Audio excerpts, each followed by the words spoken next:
মুখ্যমন্ত্রী আমি হব।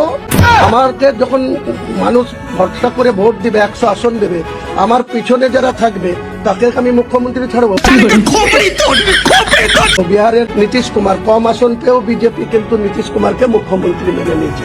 আমি যখন 101 পাবো আর কেউ যদি 99 পায়, তাহলে তাকে আমাকেই মুখ্যমন্ত্রী মেনে নিতে হবে।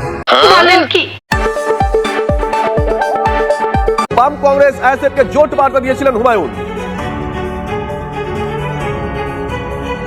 মুখ্যমন্ত্রী আমি হব। আমাকে যখন মানুষ ভরসা করে ভোট দিবে, 100 আসন দেবে, আমার পিছনে যারা থাকবে তাকে আমি মুখ্যমন্ত্রী ছাড়বো। বিহারের নীতিশ কুমার কম আসন পেয়েও বিজেপি কিন্তু নীতিশ কুমারকে মুখ্যমন্ত্রী মেনে নিয়েছে। আমি যখন 101 পাবো আর কেউ যদি 99 পায়, তাহলে তাকে আমাকেই মুখ্যমন্ত্রী মেনে নিতে হবে। আমারই ডিমান্ড থাকবে যে আমি রাজ্যপালের কাছে আমি 148-এর সংখ্যা দিয়ে সরকার গড়ার ডিমান্ড করব।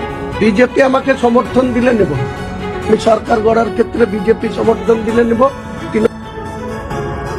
সরকার গড়তে প্রয়োজনে বিজেপির হাত ধরতেও রাজি, চাঞ্চল্যকর মন্তব্য করেছেন হুমায়ুন কবির।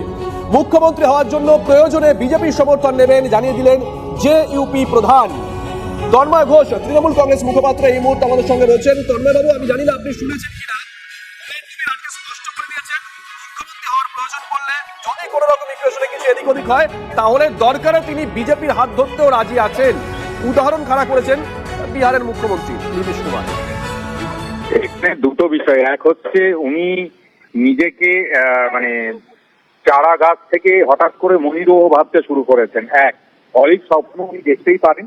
আর দ্বিতীয় বিষয়টা হচ্ছে, যেটা প্রথম থেকে বলছিলাম, লুকিয়ে চুরিয়ে যেটা হচ্ছিল সেটা খোলাখুলি হয়েছে।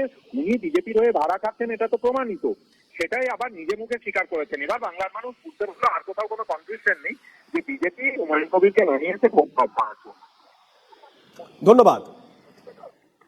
হুমায়ুন কবির চাঞ্চল্যকর দাবি করেছেন। তিনি বলছেন সরকার গড়তে প্রয়োজনে তিনি বিজেপির হাত ধরতে রাজি আছেন, মুখ্যমন্ত্রী হওয়ার জন্য প্রয়োজনে বিজেপির সমর্থন নেবেন।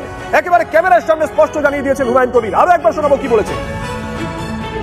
তৃণমূলকে যারা ক্ষমতাচ্যুত করতে চায়, বিজেপিকে যারা ক্ষমতা